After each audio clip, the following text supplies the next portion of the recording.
Армысыздар, құрметті әріптестер, оқырмандар.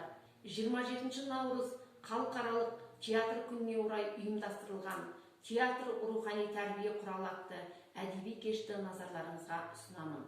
Театр қоғамды адамгершілік пен рухани құндылыққа бастайтын жол десек те артық етпейді. Әдеби шығарманы сахналық қозғалыспен, яғни өзіне ғана тән театрлық бояумен жаңа күйге енгізіп, ондағы өзара қарым-қатынастарды тірілтеді. Театр сахналық өнердің өмір көріністерін драмалық әрекет арқылы көрермендердің көз алдында актілер күшіменен бейнелейтін бір түрі. Ойын-сауық немесе спектакль, түрлі сахналық ойын-сауықтар, сонымен қатар жалпы мәдени шаралар өткізетін орын жай.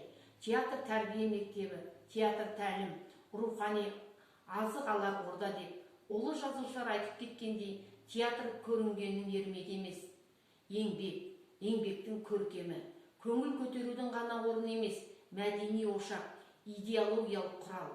Театрдың тарихи жағынан қалыптасып, дамуы, өсіп-өркендеу жолы әрбір ұлттың, әр халықтың өмір тұрмысымен, олардың жалпы тарихымен және тұрлаулы мәдениетімен тығыз байланысты. Басқа өнер түрлері сияқты театр өнері де қоғамдық ой-сананың негізгі бір формасы болып табылады.